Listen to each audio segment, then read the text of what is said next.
आदिम तीर्थंकर प्रभु आदिनाथ मुनिनाथ, आधि व्याधि अघमद मिटे, तव पद में मम्मात।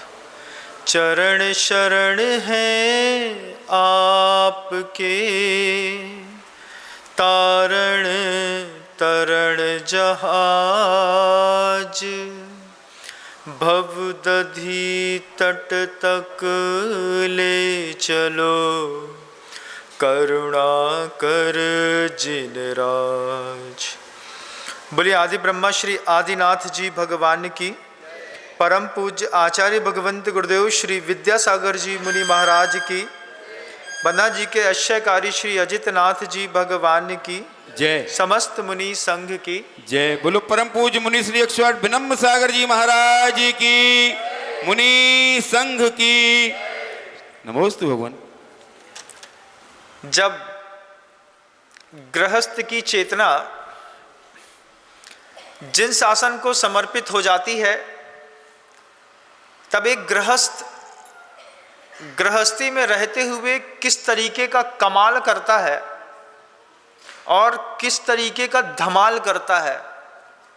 ये कमाल और धमाल की एक अद्भुत कहानी सती चेलना का जीवन चरित्र पिछले 10 दिनों से हम लगातार सुन रहे हैं। चेतना तो दुनिया में सबके पास है।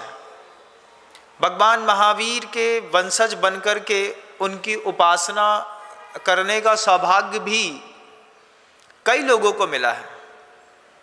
80 साल के वृद्ध को भी मिला है और 5 साल के, 2 साल के, 1 साल के और गर्भस्थ शिशु को भी मिल रहा है, मिलेगा। भगवान महावीर के कुल में जन्म लेना सरल है, लेकिन भगवान महावीर की फिलॉसफी पे अपने जीवन को जी जाना बहुत कठिन होता है बंधुओं।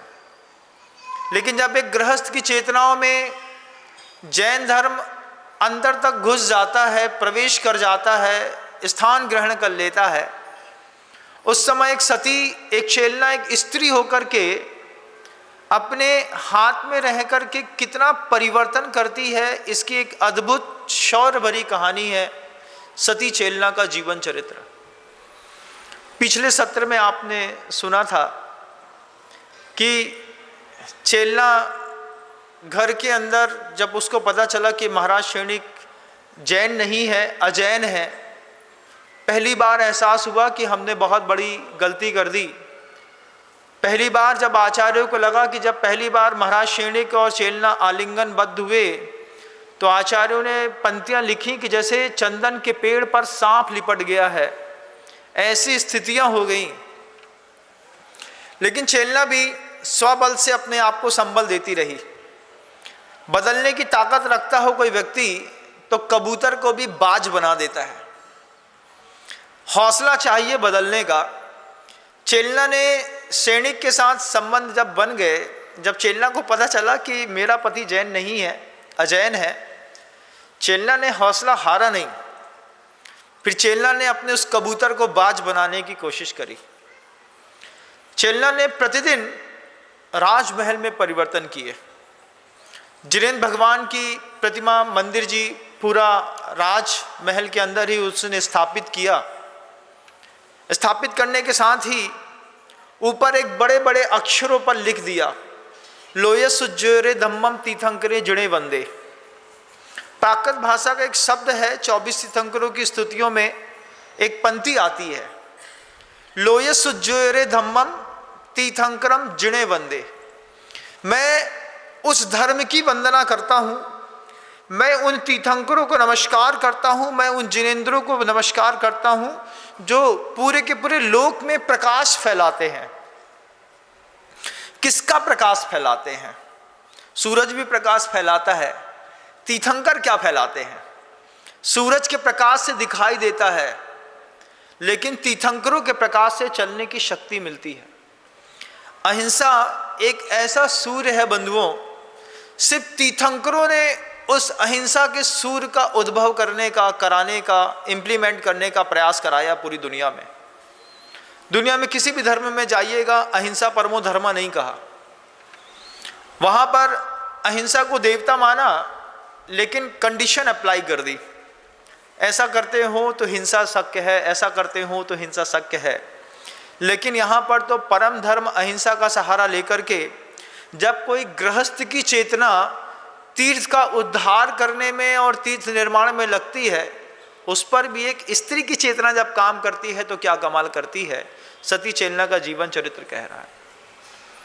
चेलना ने पूरे के पूरे राजभवन पर जब अपने सोच के अनुसार पूरे परिवर्तन कर दिए, तो राजा क्षणिक जिन गुरुओं को मानते थे, जिस धर्म के अनुयायी थे, उनके धर्म गुरुओं की एक गोष्ठी हुई। गोष्ठी करके महाराज क्षणिक जिस धर्म के गुरुओं को मानते थे, जिस धर्म को मानते थे, वे सारे के सारे गुरु कहते हैं चेलना ने धीरे धीरे करके पूरे मगध के साम्राज्य के अंदर जैन धर्म की अतिशय प्रभावना कर दी है। यही हाल रहा तो हमारा पूरा का पूरा धर्म मगध से मिट जाएगा। हम सबको मिलकर के चलना चाहिए और चल करके महाराज क्षणिक को संबोधन देना चाहिए, उन्हें समझाना चाहिए। जहाँ पर चेलना अपना अलग रंग दिखा रही थी, चेलना ने पूरी की पूरी शक्ति लगा दी और उसका ऐसा प्रभाव रहा।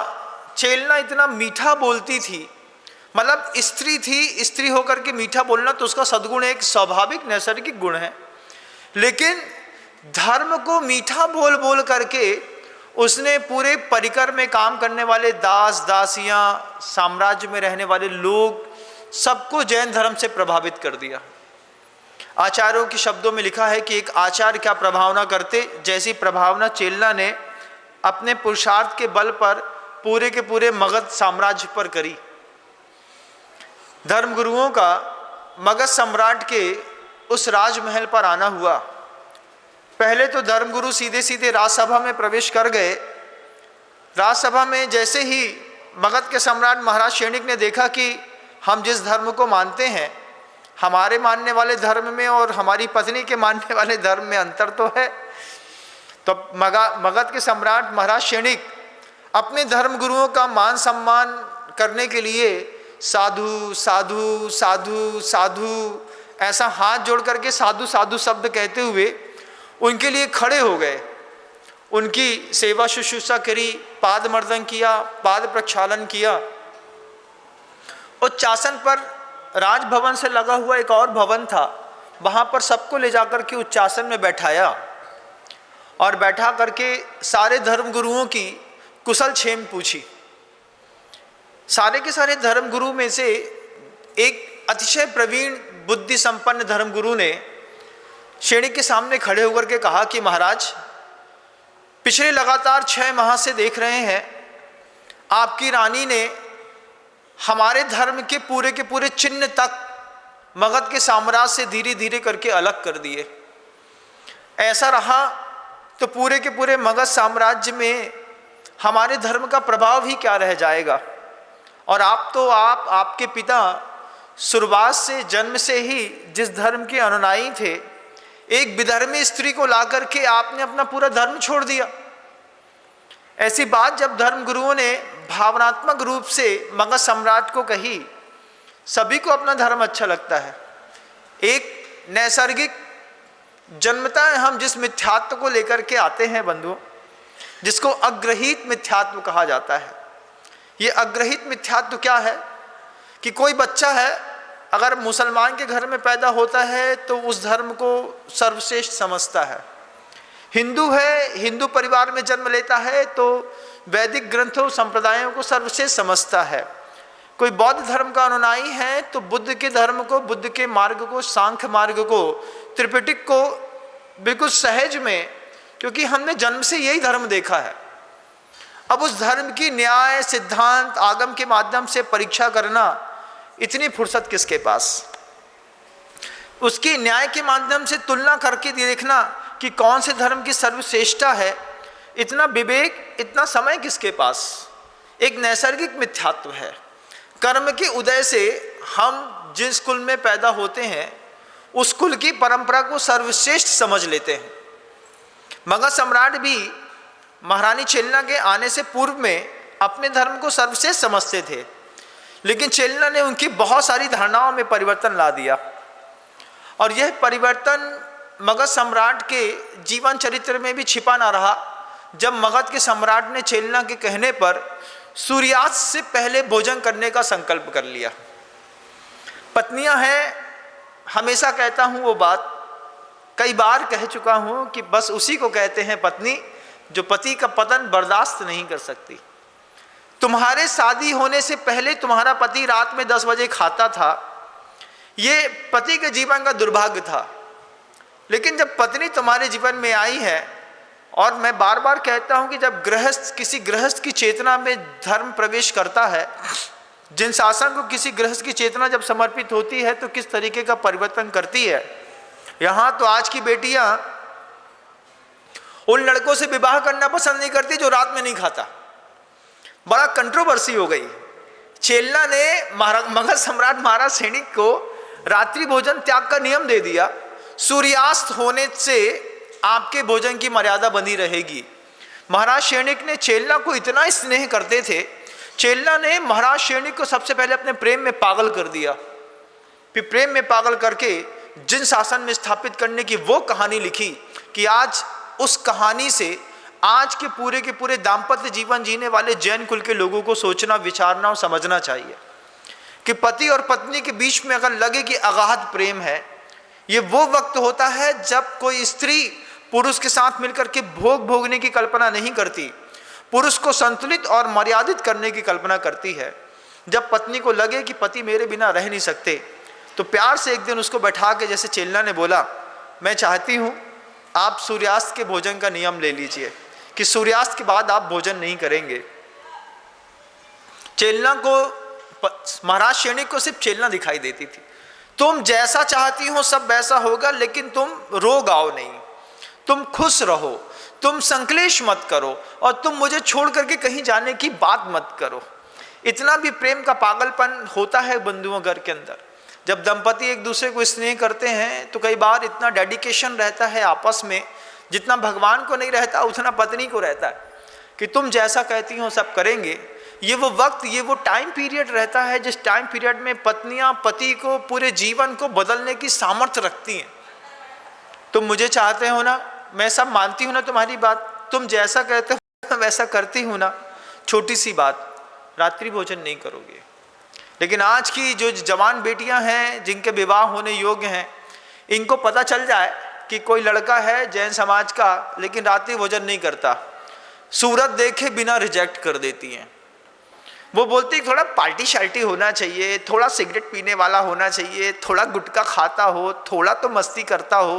अरे महाराज जी, शादी इसलिए कर रहेगा, धर्म करने के लिए दीक्षा नहीं ले लेते हम। तुम क्या दीक्षा ले लेते? जो ये भाव रख रहा है कि हमारा जो हस्बैंड है होने वाला, वो अगर रात्रि भोजन कर रहा है तो हम उसके साथ शादी नहीं करेंगे। ये कंट्रोवर्सी आज देखने को मिल रही है, क्योंकि चेतना में जिन धर्म है नहीं। जैन कुल में पैदा होना अलग बात, लेकिन जैन फिलॉसफी को फॉलो करना बिल्कुल अलग बात। बेटियां पता नहीं कौन सी माओवादी की फिलॉसफी फॉलो करती हैं कि दूसरों के सूत्र तो जीवन में बहुत अच्छे से घुस गए हैं। जैन शासन का वो महानतम सूत्र कि हम दुनिया में कहीं भी हैं, रात्रि भोजन नहीं करेंगे। एक मर्यादा खींच ली जाती है, उस मर्यादा का ऐसा गजब का प्रभाव पड़ता है कि छोटी सी मर्यादा पूरी दुनिया में किसी भी असमय में उत्पन्न होने वाली विपत्ति से आपकी रक्षा करती है। चेलना ने सोच लिया मुझे बदल के रहना है तो बदल के रहना, मेरा पति है, मुझसे प्रेम करता है, हमारे बीच के संबंध हैं, हम जैसा चाहेंगे अपने पति को परिवर्तित करेंगे। लेकिन यहाँ की बेटियां तो चाहती हैं साफ साफ आज की, भैया वो रात में नहीं खाए, हमें ब्याह नहीं करने, हम कुंवारे रह जाएंगे, हम जॉब कर लेंगे, लेकिन रात्रि भोजन कर जो नहीं करता है ऐसे लड़के के साथ शादी नहीं करेंगे। उनसे पूछा क्यों, रात्रि भोजन में क्या है? तो भैया पार्टी नहीं मिलेगी, होटल दिन में चली जाना, रात में जाना जरूरी है क्या? महाराज जी आपको समझते नहीं है, आप साधु बन गए हैं, आपको कुछ पता नहीं है। हमको सही में कुछ पता नहीं है कि जितना ज़्यादा हम जानते इतना दुनिया में किसी को पता नहीं है। आपको सिर्फ अपना घर दिखता होगा, 4 बच्चे दिखते होंगे। दुनिया में जो भी आदमी मेरे सामने आके खड़ा करता होता है उम्र के हिसाब से किसी को मैं अपना पिता समझता हूँ, किसी को अपना बच्चा, और कभी किसी को पिता समझ के संबोधित करता हूँ, किसी को अपना बच्चा, किसी को अपना भाई समझ के संबोधित करता हूँ। जितना बड़ा परिवार विनम्र सागर का है, इतना बड़ा परिवार तो किसी का हो नहीं सकता। मैंने पूरी दुनिया में वसुधैव कुटुंबकम की भावना को सिर्फ ग्रंथों में पढ़ा नहीं है, मैं प्रतिदिन जीता हूँ।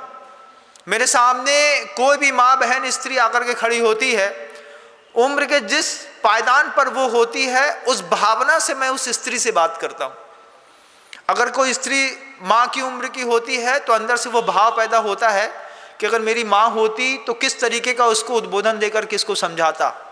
छोटी बच्ची आती है तो लगता है, मैं भी सोचता हूँ 45-48 साल का होने को आया, मैं भी सोचता हूँ 18-20 साल की बच्ची मिलती है तो बोला अगर हमारी बच्ची होती तो इतनी बड़ी होती, इसको बाप बन के समझाओ तो इसको बहुत अच्छे से समझ में आएगी।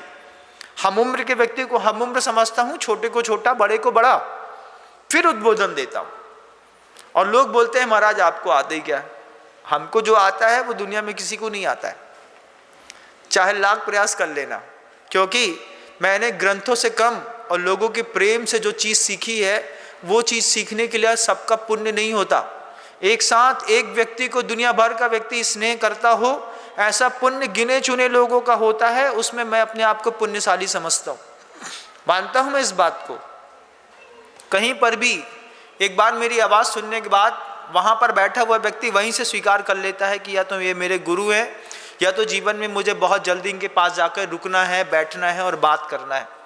और कभी किसी को ऐसी असमंजसता भी महसूस नहीं होती कि मैं पहली बार मिल रही हूँ या मिल रहा हूँ, सामान्य में सहज में संवाद होता है। और ये बात मैं आप लोगों को बताना और सिखाना भी चाहता हूँ कि दुनिया में शादी करने से पहले, शादी करने के बाद, लेकिन चेतना को, शरीर किसी के हाथ में समर्पित करो, चेतना जिन शासन को समर्पित करके अपना जीवन जीने का प्रयास करो।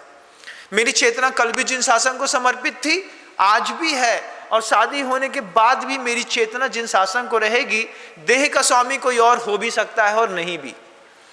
शरीर के तुम पति हो सकते हो, मेरी आत्मा का पति तो जिनेंद्र भगवान के अलावा कोई है नहीं, मुक्ति लक्ष्मी के अलावा मेरे जीवन में कोई भाव है नहीं। जब स्त्रियों के मन के अंदर ये बात पैदा होती है, फिर वे स्त्रियां घर में क्या कमाल करती हैं। सती चेलना ने अपने कक्ष के बाहर लिखवा दिया बड़े बड़े अक्षरों में, लोये सुज्जोरे धम्मम तीर्थंकरे जिणे वंदे। मैं तीर्थंकरों को नमस्कार करती हूँ जो लोग में उजाला करते हैं। लोग कभी जानते नहीं थे प्राकृत के वे शब्द, लेकिन चेलना के लिखवाए हैं, इसलिए लोग पढ़ते थे। और पढ़ते पढ़ते पढ़ते पढ़ते जो कभी जैन धर्म को नहीं समझते थे, वो भी जब भी निकलते तो वो शब्द पढ़ के निकलते, लोये सुज्जोरे धम्मम तीर्थंकरे जिणे वंदे। इतने बड़े बड़े घर बनवाते हैं आप लोग, कभी सोचा कि घर के बाहर प्राकृत की कोई गाथा लिख दें? घर के बाहर एक एक शावक के घर के बाहर एक शाइन बोर्ड में भी अगर एक एक गाथा लिखी होती तो तुम्हारे मोहल्ले से निकलने वाले छोटे से छोटे व्यक्ति को जैन शासन का कोई सूत्र याद हो गया होता। किसी घर के अंदर लिखा होता, बाहर लिखा होता परस्पर उपग्रहो जीवा नाम, कहीं लिखा होता सम्यक दर्शन ज्ञान चारित्राणी मोक्ष मार्गय, कहीं लिखा होता तत्वास श्रद्धानम सम्यक दर्शनम। तत्वास सूत्र के 347 सूत्र, 57 सूत्र हैं। एक एक सूत्र को मोहल्ले में, समाज में रहने वाले लोगों ने एक एक शाइन बोर्ड बना करके अगर अपने घर के बाहर भी चिपका लिया होता तो आज आदमी पहले उस सूत्र को पढ़ता, कल उसका अर्थ पूछता, परसों अपने हृदय में स्थापित कर लेता। ऐसे भी तीर्थंकरों के माध्यम से निष्ठा देशना को दूसरों के जीवन में गढ़ने का भी प्रयास करना पड़ता है। मुझे चाहने वाले हर आदमी को ये संकल्प करना चाहिए कि हम घर जाएंगे, घर जाने के बाद अपने घर के दीवार में प्रवेश द्वार पर तत्वार सूत्र का एक सूत्र बहुत अच्छे शब्दों में स्थापित करेंगे, कोई भी एक सूत्र। और ऐसा नहीं है कि पूरी दुनिया भर के लोग एक ही सूत्र स्थापित करेंगे। आप गांव में रहते हैं, मंदिर जाइए, तत्वार सूत्र के 357 सूत्र को एक लिख करके एक बॉक्स पे डाल दीजिए। अपने हाथ सूत्र की एक पर्ची उठाइए, उसको बेहतरीन प्रिंट कराइए और प्रिंट कराने के बाद अपने घर के दरवाजे पर टिका दीजिए। दरवाजे से निकलने वाले हर व्यक्ति को जब दिखेगा कि जैन शासन के हर द्वार पर एक सूत्र लिखा रहता है, एक गाथा लिखी रहती है, नमस्कार मंत्र लिखा रहता है, इसको कहते हैं लोय सुज्योरे धम्मम तीर्थंकरे जिणे वंदे। हम मंदिर नहीं जा पाते हैं, लेकिन हमने ऐसी गाथा अपनी दुकान के सामने छाप के रखी है। शाइन बोर्ड छापते हैं, शाइन बोर्ड में कभी गाथा सोची कि छाप सकते हैं, गाथा भी दुकान के अंदर भी एक गाथा लिख सकते हैं। इसी बहाने दुनिया भर के जितने वे लोग जिन्होंने कभी सोचा नहीं था कि हम जैन शासन का कोई ग्रंथ उठा करके पढ़ेंगे, एक एक दुकान पर एक एक सूत्र याद करके चले जाएंगे। कितने सारे लोगों को तत्वार्थ सूत्र याद हो जाएगा, कितने सारे लोगों को कल्याण मंदिर याद हो जाएगा, कितने सारे लोग भक्तांबर स्तोत्र का पाठ याद कर बैठेंगे। आपको लगता है ऐसा नहीं हो सकता? बहुत अच्छे से हो सकता है। आपको सिर्फ 200 रुपये खर्चा करने हैं और अपने घर में एक बेहतरीन अपना शाइन बोर्ड टांगना है और जैन शासन की अद्वितीय प्रभावना करनी है। चेल्ला ने वहां पर लिखा दिया लोय सुज्योरे धम्मम तीर्थंकरे जिणे वंदे।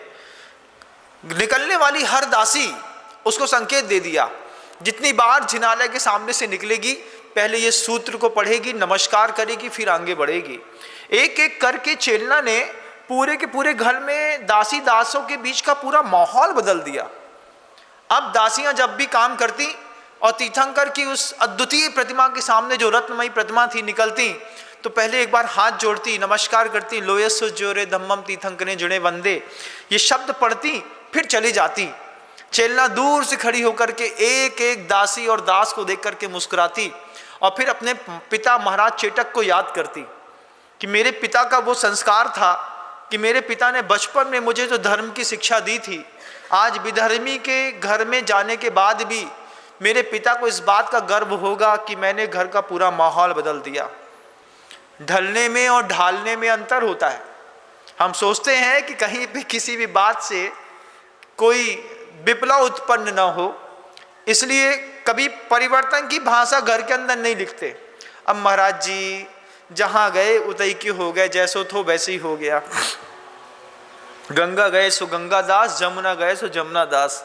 कहीं हरे दुकान वालों के यहाँ चले गए तो हरो पहन लो, लाल कहाँ गए तो लाल पहन लो। अरे धिक्कार है तुमको, तुम जैन कुल में पैदा हुए, अगर मान लो तुम्हारे किसी तीव्र तेज कर्म के पाप कर्म की वजह से तुमने अन्य मत में शादी कर ली, तो कम से कम वहां जैन शासन की एक झंडा तो गाड़ते। वहां के लोगों को बेटियां होती तो सिखाती तो कम से कम दूसरे घर में जा करके। कलकत्ता जाकर के देखिएगा, अग्रवालों के सरावगियों के ऐसे संबंध होते हैं, वैष्णवों से बेटियां लेते हैं जैनों में और वैष्णवों को बेटियां देते हैं। सरावगी परिवार हैं कलकत्ता के बहुत सारे, वो का हमेशा वैष्णव से लेन देन चलता रहता है।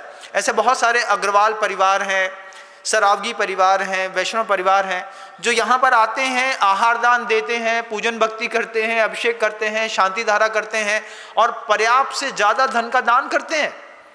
उनसे पूछा, सरावगी जी से पूछा हमने कि ये वैष्णवों में बेटी लेना देना क्यों करते हैं?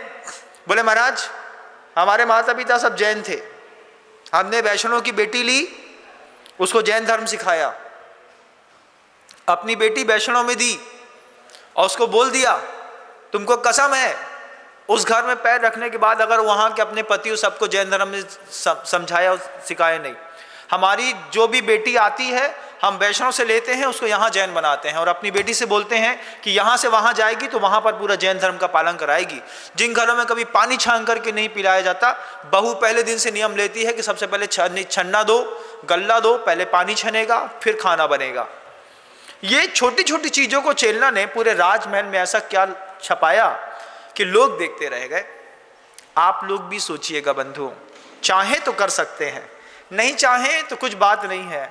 जो लोग किसी दूसरे के कंधे पर अपना जीवन जीते हैं उनको हमेशा राम नाम सत्य है, बस एक चीज सुननी पड़ती है।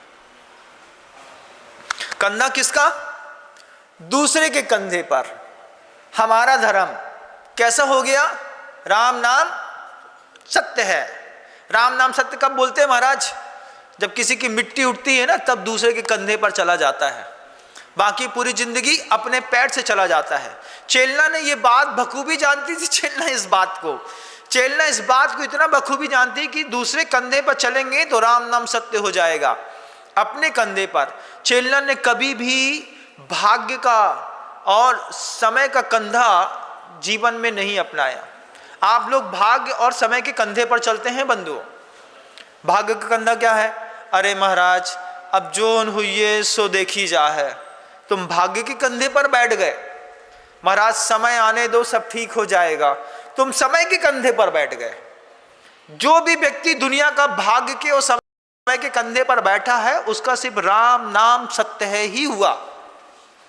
लेकिन जिस व्यक्ति ने अपने पुरुषार्थ के दोनों पैर चलाए हैं उसका न कभी भाग्य बिगाड़ पाया है न कभी कोई समय बिगाड़ पाया है। चेल्ला ने कसम खा ली कि ना हम भाग्य के भरोसे बैठे रहेंगे ना समय के भरोसे बैठे रहेंगे। हम अपने पुरुषार्थ के भरोसे बैठ करके और पुरुषार्थ का सहारा लेकर के खुद बदलेंगे, खुद मेहनत करेंगे। और किया उसने। आप अपने आप को भाग्य के भरोसे बैठा के बैठते हैं कि नहीं? बैठते हैं। बढ़िया दुकान सजा ली, अब भाग्य के भरोसे बैठे, अब ग्राहक आएगा, अब आएगा, अब आएगा। अरे कुछ ऐसा पुरुषार्थ करो कि दुकान खोलने से पहले ग्राहक दुकान के सामने खड़ा मिले। समय आन दो महाराज, समय आहे सो सब ठीक हो जाए। कछु ना हुई समय आवे पर, समय को लाना पड़ता है। समय आने पर जो मिलता है उससे कभी जीवन में सुख नहीं मिलता। समय आने पर जो निर्जरा होती है उस निर्जरा से कभी किसी का उद्धार नहीं हुआ बंधुओं। हर व्यक्ति ने अपने जीवन में पुरुषार्थ के दोनों पैर 24 घंटे चलाए। साधु तो सोते सोते भी अपने पुरुषार्थ का पैर चलाता है। स्वप्न में भी अगर कोई ऐसा दृश्य दिख जाता है तो वहीं पे त्राहिमाम त्राहिमाम त्राहिमाम कर लेता है। स्वप्न में भी बंधन बर्दाश्त नहीं है सदगुरुओं को। आप लोग तो हकीकत में बंधन जीते हैं बंधुओं। अगर मान लीजिए कभी गलती से चेलना जैसी स्थिति किसी के घर की बन जाए तो क्या करना चाहिए? भाग्य के भरोसे बैठ जाए?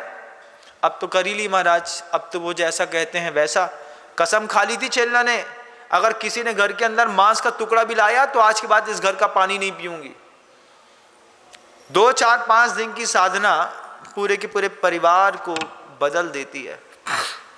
चेल्ला ने कमाल का पुरुषार्थ किया, लिख दिया लोया सुज्जोरे धम्मम तीर्थंकर जड़े वंदे। महाराज शेणिक देखते रह गए। महाराज शेणिक ने कभी तीर्थंकर शब्द नहीं सुना था, कभी नहीं देखा था कि लोक का उजाला करने वाले तीर्थंकर होते हैं। और महाराज शेणिक को भी वो शब्द याद हो गया। चेल्ला को लगता था कि ये शब्द किसी को याद हो गया है तो फिर वो सोने की दूसरी कलम चला करके फिर एक नया सूत्र वाक्य वहां पर लिख देती थी। एक एक करके सूत्र वाक्य को लिख लिख करके चेल्ला ने सारे के सारे लोगों का अंतर्भाव ही पलट दिया। चेल्ला ने जब लिख दिया खम्मामी सभ्य जीवानाम सभ्य जीवा खमंतु में, चेल्ला ने एक बार लिख दिया परस्पर उपग्रह जीवानाम, एक बार लिख दिया अहिंसा परमो धर्म। ये शब्द सुन करके पूरे के पूरे मगध का माहौल ही बदल गया। हर व्यावसायिक प्रतिष्ठान पर एक सूत्र दिखाई देता था चेल्ला के राज्य पे। हर किसी भी जहां पर जन सामान्य की उपस्थिति ज्यादा रहती थी वहां पर चेल्ला ने बोर्ड लगवा दिए। इस बोर्ड में स्वर्णाक्षरों से लिखा दिए एक एक स्लोगन। आते जाते लोग पढ़ते और धर्म की प्रभावना दिनों दिन अपने आप बढ़ती चली गई, बढ़ती चली गई, बढ़ती चली गई। कई बार गृहस्थ वो कमाल करता है जो बड़े बड़े आचार्य नहीं कर सकते। बड़े बड़े साधुओं तीर्थंकरों के पास जो ताकत नहीं है वो एक दंपति और एक गृहस्थ के अंदर ताकत है। लेकिन वही तीर्थंकर, वही दान तीर्थ का शिरोमणि जिसके माध्यम से 21,000 साल तक ये शासन सुरक्षित रहने वाला है। हंसी आती है, कभी कभार बड़ा दुख होता है जब वो जिसको तीर्थंकर कहा है आचार्यों ने, गृहस्थों को तीर्थंकर कहते हैं, दान तीर्थ के तीर्थंकर हैं वो। उन तीर्थंकरों का कमाल रहता है कि उनसे तीर्थों की रक्षा संरक्षण सब कुछ होता है बंधुओं। जब हंसी आती है, दुख होता है इस बात में, जिसको गुरुओं ने तीर्थंकर संबोधित किया वो तीर्थंकर कभी गुटके में फंसा है, कभी शराब खाने में फंसा है, कभी परिस्त्री गमन में फंसा है, कभी जुआ झूठ चोरी कुशील परिग्रह में फंसा है। तब किसी श्रावक को जब देखता हूँ, किसी व्यक्ति को देखता हूँ जैन कुल के, तो सोचता हूँ जब उसकी पत्नी कहती है महाराज हमारे पति शराब पीते, इनसे शराब छुड़ा दो, मैं उसका चेहरा देख करके सोचता हूँ गुरुओं ने तुमको तीर्थंकर कहा, तुमको पता ही नहीं है और तुम तीर्थंकर होकर के ऐसा करते हो। बोलता हूँ कई बार उनके मुंह से, चेतना में अगर थोड़ा मृदु भाव रहता है तो समझ जाते हैं, सीख जाते हैं, और नहीं तो पाषाण हृदय वाले लोग, कुछ सूखे बेशरम होते हैं ना, बेशरम का पेड़ होता है ना, उसमें हरा बेशरम भी होता है और सूखा बेशरम भी होता है। तो सूखा बेशरम होता है तो मुड़ता नहीं है, टूट जाता है। तो लगता है कि कोई सूखा बेशरम है, तो हमने कहा क्यों मोड़ने की कोशिश भी करो, थोड़ा मोड़ेंगे तो वो भी नहीं रहेगा, टूट जाएगा, तो छोड़ देते हैं। लेकिन कई लोगों को सौभाग्य मिलता है कि गुरुओं की वाणी से अपने आप के परिवर्तन को लाने का।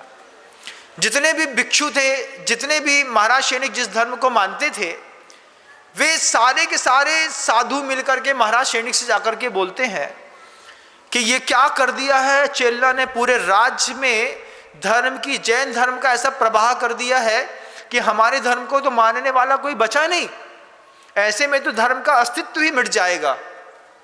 जब ये चर्चा सैनिक और उन गुरुओं के बीच में हो रही थी, सैनिक हाथ जोड़ करके कहते हैं, भगवान मैं स्वयं इस बात से स्वयं अति कष्ट में हूं कि चेल्ला ने धीरे धीरे करके जैसे मेरे हृदय पर राज किया था, ऐसे आज चेल्ला की बात पूरा का पूरा मगध मानने लगा है। मुझे स्वयं लग रहा है कि मैं जिस कुल में जन्म लिया हूं, उस कुल का धर्म अब मेरे राजमहल से पूरा मिट जाएगा। जब ये बात गुरुओं ने सैनिक के मुख से सुनी, तो गुरुओं को थोड़ा इस बात का संतोष हुआ कि कम से कम महाराज अभी भी हमारे धर्म को मानते हैं। महाराज ने रात्रि भोजन छोड़ दिया, सोचिएगा, महाराज ने मांस खाना छोड़ दिया, महाराज ने सारे व्यसन छोड़ दिए। चेल्ला ने कितना परिवर्तन लाया उनके जीवन में, धीरे धीरे धीरे करके। और एक ही कारण था कि महाराज जब तक चेल्ला से प्रेम करते थे, चेल्ला सोचती थी जब तक ये प्रेम का तिलिस्म टूटा नहीं है, तब तक इनके जीवन में ऐसा सूर्य उदित कर दो कि अगर मैं कल यहाँ से चली भी गई या फिर काल धर्म मेरा हो भी गया, तो भी मगध के साम्राज्य महाराज सैनिक कभी बदलेंगे नहीं। और वो तीर्थंकर शब्द जब पहली बार महाराज सैनिक ने लिखा हुआ पढ़ा, लोयस जोयरे धम्मम तीर्थंकरे जड़े वंदे, उस तीर्थंकर शब्द को उस समय तो महाराज सैनिक समझ नहीं पाए, लेकिन इतिहास गवाह है कि चेल्ला ने इतना पुरुषार्थ किया और ऐसी भावनाएं भरी मगध सम्राट महाराज सैनिक में कि वे ही मगध के सम्राट महाराज सैनिक जो अन्य धर्मावलंबी थे, इसी जैन शासन में आगामी भविष्य में तीर्थंकर होकर के शासन के अधिपति बनकर के बैठने का सौभाग्य प्राप्त करेंगे। ये मगध सम्राट का कम और चेल्ला का कमाल ज्यादा है। मैं हमेशा कहता हूं, गृहस्थ की चेतना में एक बार जैन शासन स्थापित बस हो जाए, फिर तो वो ऐसा कमाल करती है कि देखने लायक रहता है। और दुनिया में जितने भी पुरुष वर्ग मेरे पास आते हैं, कहीं ना कहीं वो अपनी माँ या अपनी बहन से धक्का मार करके आते हैं। घर के माँ बहनें बोलती हैं, जाओ बिनम सागर जी महाराज बंधा जी में बैठे, तुम जाओ, तुम दर्शन करके आओ, हमारे पाप कर्म के उदय हम नहीं जा पा रहे, तुम तो जाओ। जब वो भेजते हैं तब मुझे यहाँ से लगता है कि वहाँ पर भी कोई चेल्ला बैठी होगी जो अपने पति को धक्का मार करके मेरे पास तक भेजती है, जाओ वहाँ पे शांति धारा करके आना, वहीं पे नाम लेके आना, बोलना मेरी पत्नी नहीं आ पाई महाराज, उसको भी आशीर्वाद दीजिए। ये होती है चेल्ला। खुद नहीं कर सकती है तो कराने की ताकत रखती है। हम अभिषेक नहीं कर सकते हैं मान लीजिए, तो कराने की ताकत तो रखते हैं। अपने पति को इतना तो सिखा सकते हैं कि तुम अभिषेक नहीं कर सकते मेरे लिए, है?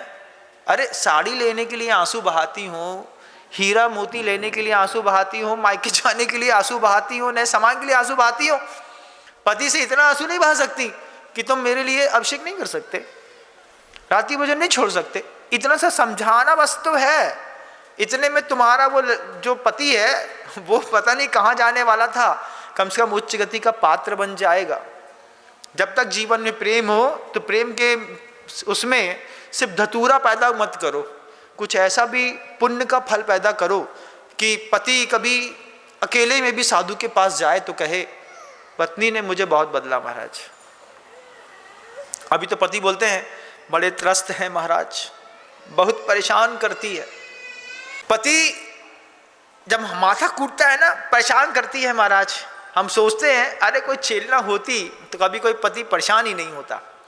प्रेम, प्रेम के साथ धर्म, धर्म के साथ पति का इतनी उत्थान की यात्रा कि तीर्थंकर बना करके चेल्ला उन्हीं के चरणों में बैठ के नमस्कार करेगी कि तुम कल क्या थे, लेकिन कोयले को तीर्थंकर बनाना किसी से सीखना है तो सिर्फ चेल्ला से। आप लोगों को भी बहुत कुछ सीखना है। धर्म गुरुओं सब श्रेणी का संवाद हो गया, धर्मगुरुओं को लगा कि शैणिक महाराज तो अभी भी हमारे धर्म को मान रहे हैं।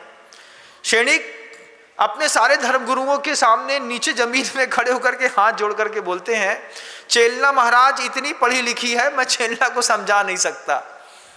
धर्मगुरु उसकी बात को सुनकर के बड़े आश्चर्यचकित हो रहे थे। धर्मगुरु कहते हैं, मगध के अधिपति आप पूरा मगध चलाते हैं और एक अपने घर की एक अपनी स्त्री को समझा नहीं सकते हैं। बोलते हैं, मगध के सम्राट ने कहा कि सारे के सारे साधु भगवंतों से, हे साधु साधु साधु साधु, सारे साधु भगवंतों से मेरा विनम्र आग्रह है कि मैं अपनी पत्नी को धर्म के मामले में समझा नहीं सकता महाराज, उसका ज्ञान अद्वितीय है। महाराज चेटक ने पता नहीं क्या क्या उसको पढ़ाया है, मेरे पास उससे तर्क करने की क्षमता नहीं है।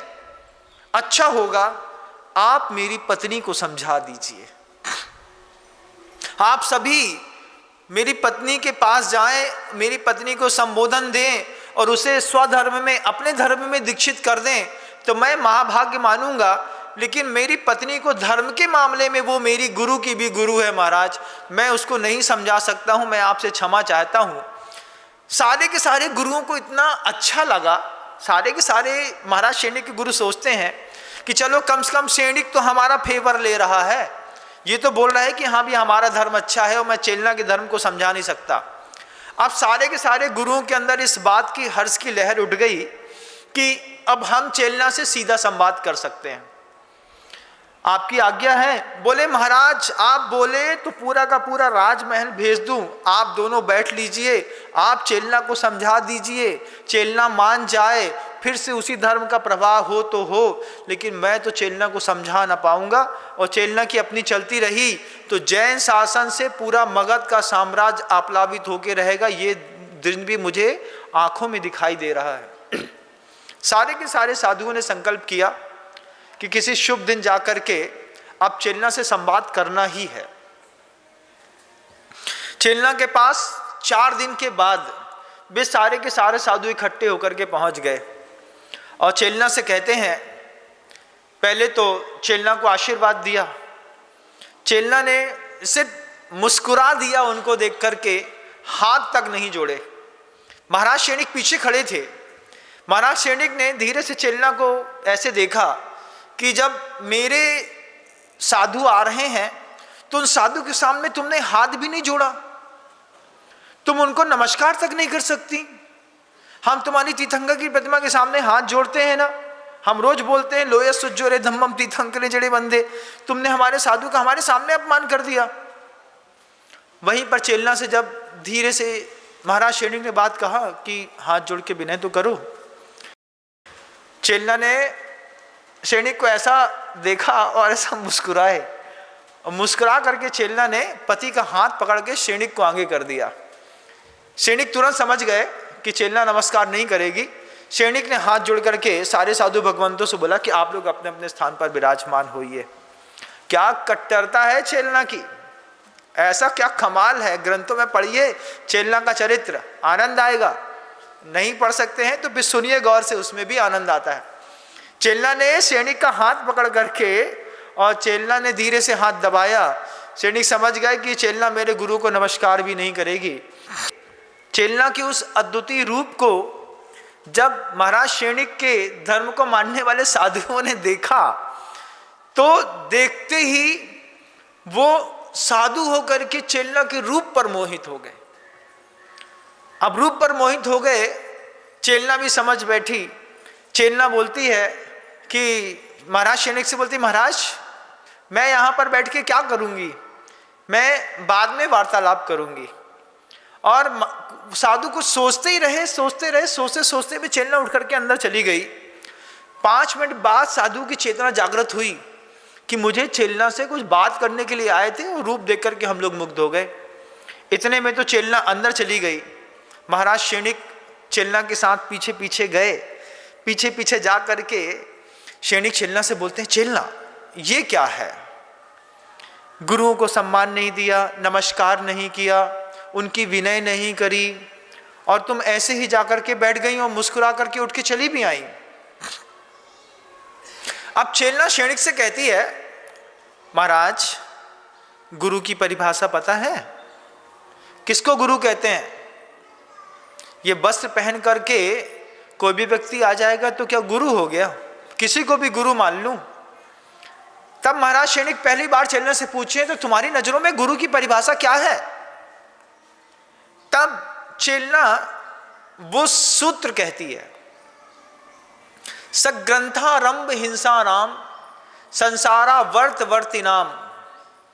एक शब्द कह दिया, गेयम पाषंडी मोहनम। पाषंडी मूर्ता क्या है? गुरु कैसे होते हैं? जो ग्रंथ से सहित होते हैं वो गुरु नहीं होते। स ग्रंथ स आरंभ स हिंसा नाम। और फिर कह दिया संसारा वर्त वर्ति नाम। जैसे समुद्र में वर्लपूल आता है, भंवर बनता है, ऐसे ही कई गुरु ऐसे होते हैं महाराज जिनको नमस्कार करने से संसार भंवर के जैसा घूमता रहता है। ऐसे गुरुओं को मैं तो नमस्कार नहीं करूंगी। क्यों? मेरे गुरु में कोई कमी है? सग्रंथ आरंभ हिंसा नाम। आपके गुरु परिग्रह से सहित हैं, आपके गुरु आरंभ से सहित हैं। आरंभ क्या है? पेषणी खंडनी चुल्ली उद्कुंभन प्रमार्जनी पंचसूना गृहस्थस्य तेन मोक्षम न गच्छति। ये 5 चीजें जिनके पास होती हैं उनको आरंभ का ये मुख्य स्थान है।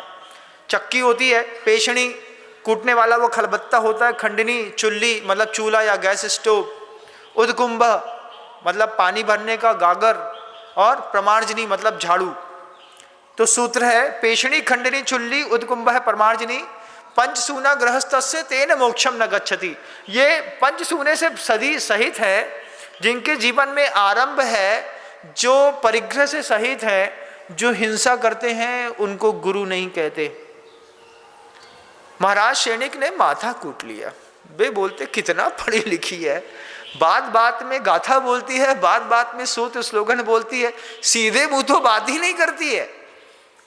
जब ऐसा कह दिया और कहती चेला ने कह दिया, बोले आप करे सो करे, मैं तो नहीं करूंगी, चाहे वो आपके गुरु है, आपको मुझसे क्या क्यों आए मुझे नहीं पता, लेकिन मेरा उनका संवाद होगा तो मैं उनको नमस्कार नहीं करूंगी, बात करूंगी चाहे कुछ हो जाए, आप जैसा बोले। फिर तो चेला का सैनिक फिर से हाथ पकड़े बोलते चल बाहर चल, भी सब बैठे हैं उनसे बात कर, वो तेरे से बात करने के लिए आए हैं।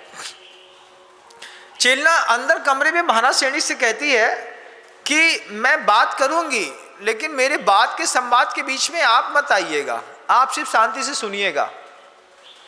महाराज सैनिक धैर्य पूर्वक चेला का हाथ पकड़ के वापस उसी सभा में ले जा करके गुरु के सामने बैठा देते हैं। गुरु और चेला आपस में एक दूसरे से बोलते हैं, महाराज सैनिक ने कह दिया आप दोनों आपस में वार्तालाप कर लें, मैं तटस्थ बन करके आपके उस वार्तालाप का मात्र साक्षी बन करके यहाँ पर बैठूंगा। सोचिए धर्म के मामले में पत्नी ने पति की कैसी गत कर दी कि पति पत्नी के सामने धर्म के मामले में एक शब्द नहीं बोलता। इतना कुछ याद होना चाहिए दिमाग में, जो भूसा भरा रहता है ना दिमाग में 24 घंटे रील्स का, फेसबुक का, इंस्टाग्राम का, ऐसे फोटो खिंचाना है, ऐसे खिंचाना है और ऐसे खिंचाना है, जबकि 2 बजे से 5 बजे तक का समय मिलता है तो तत्वासूत का, रटकन साहब का, चार का, स्टोप देश का सिर्फ पाठ करोगे ना रोज घर के अंदर, तो स्त्रियों का दिमाग इतना बढ़ जाएगा जितना लैपटॉप और कंप्यूटर से नहीं बढ़ता। जरा जरा सी बात में जब तत्वासूत का एक सूत्र बोलोगे तब लोगों को लगेगा भैया माता जी से तो दूर ही से नमस्ते, बस चले सदा नमस्ते सदा बस चले मातृभूमि त्वया हिंद भूमि नमस्ते नमस्ते, वो ऐसा बोल देगा। लेकिन फुर्सत मिले तब तो वो भोजन बनाने से फुर्सत मिली नहीं कि रील्स, इंस्टाग्राम, फेसबुक, दुनिया भर के चैनल, स्नैपचैट और 2 4 5 और ऐप, नाम बोलने में भूल जाता हूँ बार बार, कितना याद करके आता हूँ मैं ये सोच करके कि इस ऐप का नाम लेना है और फिर भूल जाता हूँ, फिर याद करता हूँ, फिर भूल जाता हूँ। लेकिन चेला कुछ नहीं भूलती थी, चेला को सब याद था। महाराज सैनिक शांत होकर के बोलते हैं आप गुरु हैं और ये मेरी पत्नी है, मैं बैठा हूं, आप दोनों आपस में वार्तालाप कर लीजिए। गुरुओं ने चेला से कहा चेला हमारा धर्म दुनिया का सर्वोच्च का धर्म है, हितकारी धर्म है, और जैन धर्म में तो कुछ भी नहीं। वहाँ के साधु नंगे रहते, भूखे रहते, एक समय का भोजन करते, उसके बाद शरीर पे कपड़े नहीं, नहाते नहीं, दातुन नहीं करते, बाल केश का लोच करते, उखाड़ते हैं। कैसी भयानक और बीभत्सचर्या है जैन साधुओं की। वो तो निश्चित नरक जाएंगे। जिनको इसी भाव में भोजन नहीं मिल रहा, क्या सोचती हूँ क्या वो अगले भाव में उनको भोजन मिलेगा? जब ऐसी बातें महाराज शैणिक के साधुओं ने चेलना से कही तो चेलना मुस्कुरा के कहती है, आपको कैसे पता कि मेरे साधु नरक जाएंगे? आप क्या सर्वज्ञ हैं? चेलना से वो साधु कहते हैं, हम सर्वज्ञ हैं, हमको सब आता है, हमको सब पता है, हमको दुनिया का ऐसा कोई प्रश्न नहीं है जिसका हमारे पास उत्तर ना हो। फिर चेलना वो मुस्कुरा के कहती है, अच्छा तो आप सर्वज्ञ हैं, आपको सब आता है। बोले दुनिया में ऐसा कोई प्रश्न है ही नहीं जो हमारे ज्ञान से अछूता हो, हमको सब आता है। तब चेलना कहती है, अगर आप सर्वज्ञ ही हैं, अगर आपको सब आता है, आप सब जानते हैं, भूत भविष्य वर्तमान सब जानते हैं, आपको पता है कि दिगंबर साधु मरने के बाद नरक जाएंगे या दारिद्र्यता का दुख भोगेंगे, तो आपकी उस सर्वज्ञता को मेरा नमस्कार है। कल आपको अच्छे से भोजन कराने के बाद मैं आपका धर्म ग्रहण करूंगी। सर्वज्ञ शब्द सुनने मात्र से और चेलना ने इतनी बड़ी बात कह दी कि कल मैं सबसे पहले आपको भोजन कराऊंगी, भोजन कराने के बाद आपका धर्म ग्रहण करूंगी और अपने आप को सौभाग्यशाली महसूस करूंगी। आप सभी महानुभाव कल अपनी सर्वज्ञता को साथ में लेकर के आइएगा और हमारे यहाँ सभी साधुओं का भोजन का निमंत्रण है। महाराज शैणिक के जो साधु थे वे सारे के सारे साधु बहुत खुश हुए, इतना खुश हुए कि चलो हमने चेलना को मोल्ड कर लिया। अब आपस में चर्चा हो रही थी, सारे के सारे साधु बोल रहे थे, कल चेलना रसोई बनाएगी, चेलना के हाथ से खाने मिलेगा, चेलना खुद परोसेगी, अपन सबको चलना है। तो जो लोग उस सभा में नहीं आए थे उनको भी साधुओं ने उनको भी निमंत्रण कर लिया और निमंत्रण करने के साथ उनको भी वहाँ पर ले गए। आगे संवाद पे क्या हुआ, चेलना साधु की क्या वार्तालाप होते हैं, आपका समय हो गया, कल पुनः बात करेंगे। अभी शब्दों को विराम देता हूँ, प्रयास करूँगा कल पुनः इस संवाद को आगे जारी रखने का। लेकिन मैं दुनिया के सारे जनमानस से कहना चाहता हूँ कि मैं सती चेलना के इस चरित्र को बीच में अगर छोड़ दूँ तो आप बुरा मत मानिएगा, क्योंकि दुनिया में और बहुत सारे टॉपिक्स रहते हैं बात करने के। कई बार ऐसा लगता है कि मरासी कथानक शुरू किया है तो अंत तक लेकर के जाओ। मैं प्रयास पूरा करूंगा, लेकिन अगर मैं अंतिम पड़ाव तक चेलना के चरित्र को न ले जा पाया तो सावक सुधीगण मुझे क्षमा भी करेंगे, इस बात की भी मैं मन के अंदर भावना रखता हूँ। मैंने अपनी बात रखी, अभी 9, 10, 11 दिनों से मैं लगातार बोल रहा हूँ, अभी कोशिश करूँगा 10-12 दिन और बोलूँ, लेकिन मुझे लगता नहीं है कि ये चेलना का चरित्र मेरे मुंह से कभी खत्म हो पाएगा। ना चाहते हुए भी मुझे इसको समाप्त करना पड़ेगा। जब कभी भी, तब तक का आप आनंद लीजिएगा, अपने धर्म ध्यान को बढ़ाने की कोशिश करिएगा और प्रत्येक संवाद से अपने जीवन को विकसित और सौंदर्यवान बनाने का प्रयास करें तो मेरे कथानक कहने की सार्थकता जरूर सिद्ध होगी। सारी माँ बहनें गौरपूर्वक इस कथानक को सुन करके अपनी उज्जवल भविष्य को स्वयं निर्मित करें। इन्हीं भावनाओं के साथ गुरुदेव श्री विद्यासागर जी महाराज।